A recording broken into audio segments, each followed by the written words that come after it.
día de hoy.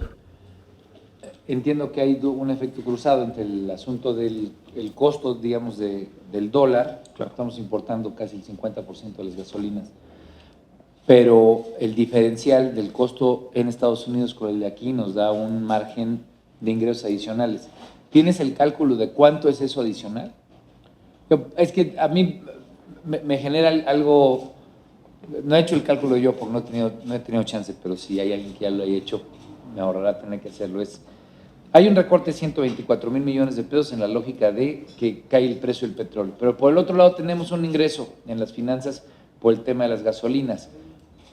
Es cierto que eso tiene, digamos, una cierta incertidumbre, por eso no tengo el cálculo yo mentalmente, por el costo del dólar o por el costo de dicha importación.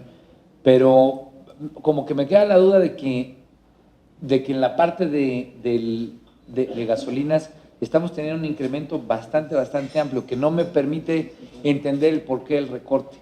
Al principio lo entendí, pero después cuando revisé el tema de las gasolinas, pues como que no me queda claro en finanzas públicas por qué se aventaron el recorte de este año. ¿Sí se entiende mi pregunta? Voy a tratar de interpretar o sintetizar para ver si estamos en el mismo canal. Senador, perdón. No, pero si ya lo vieron, explíquenmelo. No.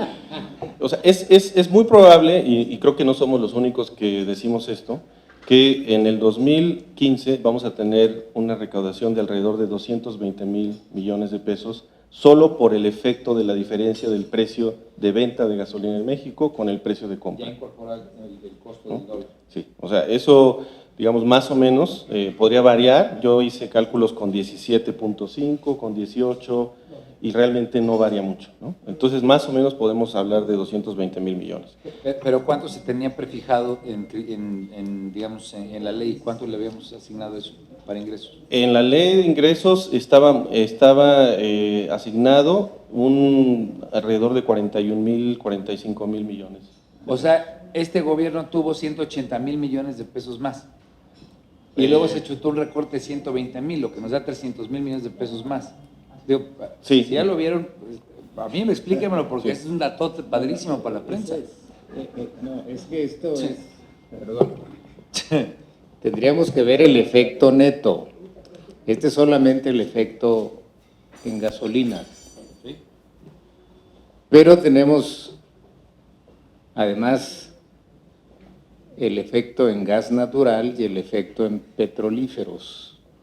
Tendríamos que ver el balance, es decir, importaciones menos exportaciones, para ver cuál es el neto en dólares y después hacer el cálculo. Esto es solamente IEPS en gasolinas, pero por otro lado, buena parte del ajuste se ha dado automáticamente en las fronteras, porque en las fronteras está libre.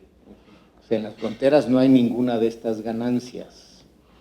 Y lo que está pasando pues es un incremento brutal en el consumo de gasolinas y diésel en las fronteras. Y no nos olvidemos que buena parte del PIB está en las fronteras. Yo sé que a usted le encanta la frontera, porque es de allá, mi querido presidente, pero digamos, más allá de estas cuestiones que ya en la minucia, por lo menos, hacen perder la visión grande, que es en la que yo me quisiera quedar. Si ese dato ahí, en el tema de gas natural desconozco si el gas natural quitaría este dato que es muy grande, lo vuelvo a construir. Tenía el gobierno previsto por esto solamente un ingreso de 40,000 millones de pesos, ¿es correcto? Porque no traigo las cifras. Pero le dio 220,000 millones de pesos en 2015. Le va a dar. Le va a dar. Entonces, entre 40 y 220, si mi aritmética básica de primaria no me da, no me equivoco, puedo equivocarme, son 180,000 millones de pesos adicionales. Sí, pero... Permítame, presidente, nada más para terminar mi idea y entonces ya redondear. Y además de todo, se chutaron un recorte de 120,000 millones de pesos con la excusa de que iba a caer los ingresos. Entonces, este gobierno tuvo 300,000 millones de pesos adicionales en un año, además de todo fue un año electoral, pero bueno, no voy a calificarlo. Tuvo 300,000 millones de pesos más.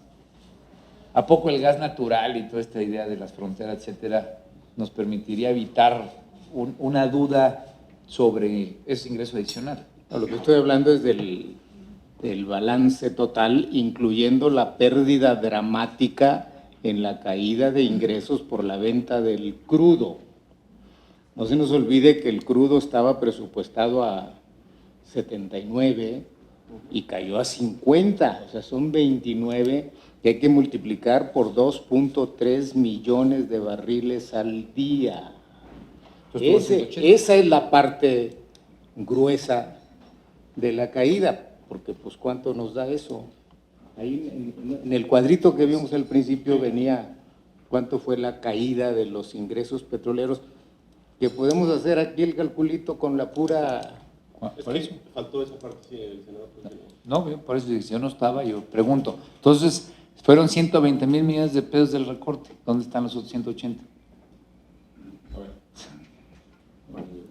Hay una La lógica, matemática es pare porque te va llevando. hay una lógica importante que hay que entender. O sea, cuando el dólar sube, obviamente podemos cantar, digamos, muy buenas, muy positivas canciones en México, porque eso implicaría mayor recaudación, nada más por el tipo de cambio en términos de petróleo. Podría moderar la caída de la producción, ¿no? Y moderar todos los temas que hemos tenido de accidentes. Ahora, entonces el tipo de cambio no tendría un efecto en temas tan importante, en temas de barriles. En el tema de la gasolina sí es mucho más cara la gasolina, y eso atempera la diferencia de precio que se vende, digamos, en el precio interno y precio externo. Ahora, la caída estrictamente del precio del petróleo internacional ocasionó un boquete de 165 mil millones, ¿correcto? Ahora, eso no quiere decir que no hubo caídas en otras áreas, no fueron tan importantes, pero en efecto, parecería ser, y esto simplemente lo dejo ahí, que en el ajuste no estaba considerado que por IEPS iba a tenerse tanto IEPS de gasolinas como no gasolinas, y hablo de esos pequeños pesitos que están ahí en refrescos y alta caloría que sirven, ¿no? No es mucho, pero digamos en un año puede ser que sean de alrededor de 35 mil millones, no es poco. Pero bueno, quiero decir, eso no lo había internalizado el gobierno en términos del IEPS, o sea, no estaba considerado que un IEPS diera esa ganancia tan potente. Y creo que eso es un colchón o ese es un extra interesante para el gobierno, pero en realidad hay muchas variables que juegan aquí. No podríamos simplemente hablar de, digamos, nos quitan 165 en petroleros y ganamos en, digamos, ICR o tributarios la misma cantidad, o en IEPS y contrarrestamos. Sí creo que hubo una sustitución, sí creo que ese boquete que se hizo por petróleo se pudo sustituir con el ingreso del IEPS. Si nosotros hubiéramos dicho quitamos ese IEPS para el 2015, tendríamos un problema muy serio.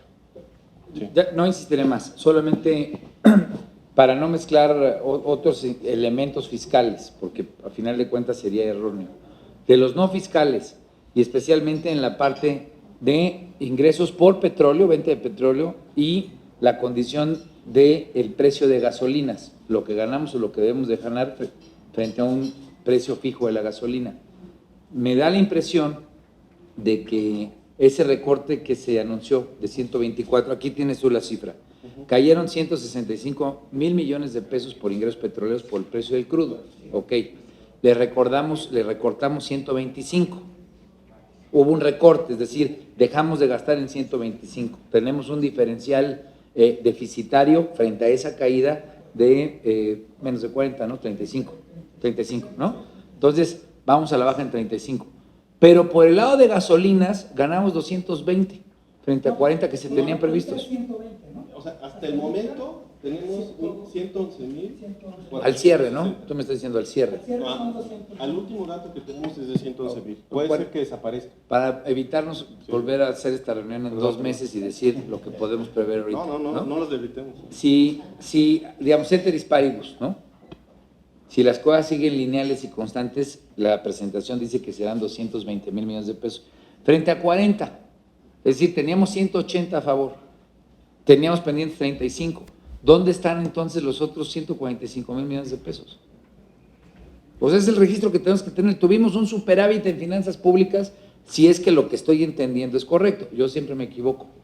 Como la vez pasada que vino Carstens, que nos dijo que íbamos a crecer al 3%, llevan creo que 1.8, no sé cuánto. Entonces, ¿cómo podemos entender esto? ¿Cómo le podemos dar seguimiento? Para tener una discusión con el señor presidente. Perdón, ya estoy interrumpiendo hacia aquí. adelante las próximas semanas, días y meses. Digo, ahora sí que diciendo